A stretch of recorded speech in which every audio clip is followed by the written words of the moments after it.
Hi teachers! Good day!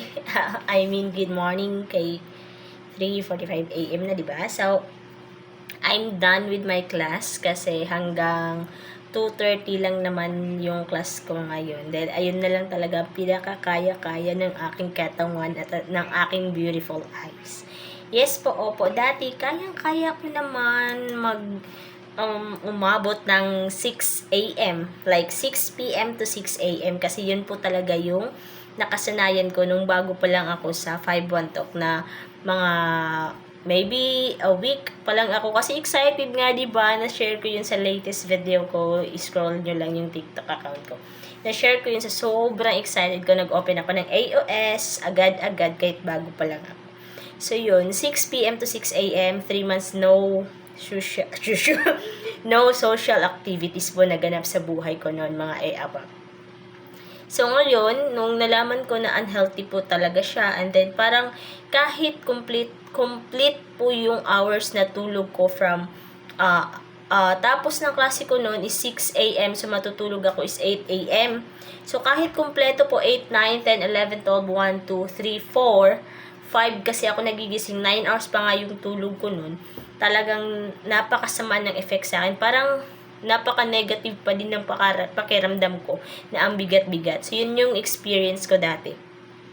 So, since then, so, mas mabuti pa din talaga na nasa normal yung pagtulog mo. Like, matulog ka ng gabi, gigising ka ng umaga. Yung ganun yung body clock mo, ganun po talaga yung dapat. Kasi pag ganito po sa akin, 100% masasabi kong hindi siya healthy. So, nung tumagal-tagal na parang na-balance ko na, alam ko na yung kalakaran dito kay 5-1. So, ang ginawa ko, nag-adjust ako ng mga schedule, nagbawas ako, and yun nga yung para to make the long story short, close ko agad yung AOS ko lahat-lahat as in, and then nag-plot na naman ako ng panibagong schedule. Pero 7 PM up to 2 na lang po talaga yung kaya ko.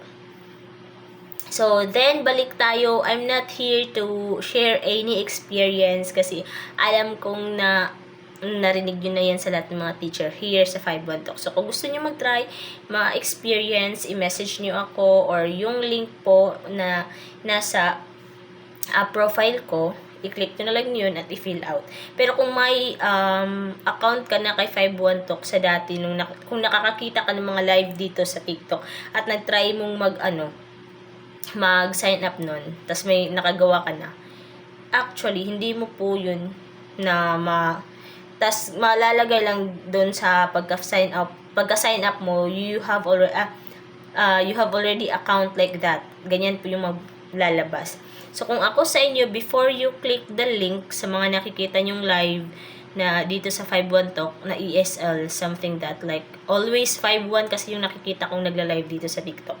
So, kung i-click nyo man yung link niya, don't forget to message her or him na i-assist ka throughout sa process po ng pag-apply. Kasi, siya lang din naman may access nun eh.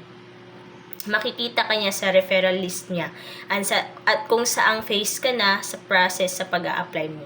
So, kung may mga importante kang gustong much better talaga na makikita niya. Kasi sa akin, always akong nagla-live noon pa, and I have so many referrals po na, at lagi ko silang pinapa-remind, kung sa akin man kayo nag-click ng link, don't forget to leave a dot man lang or message. Kasi in the future, kung gusto nyo talagang i-pursue or i-proceed talaga si 5-1 Talk as your job, matutulungan ko kayo. Kasi kung mag-click man kayo ngayon at ituloy-tuloy yan, and then tinatama rin kayong tapusin, in the future, mag-click na naman kayo uli, malalagay lang, account already exists. Ganun po siya.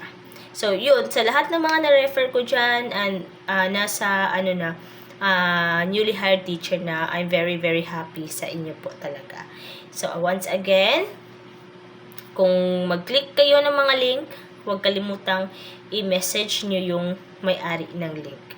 Yun po yung best advice ko. So, yun lamang po. So, keep on watching my videos, guys. Don't forget to heart.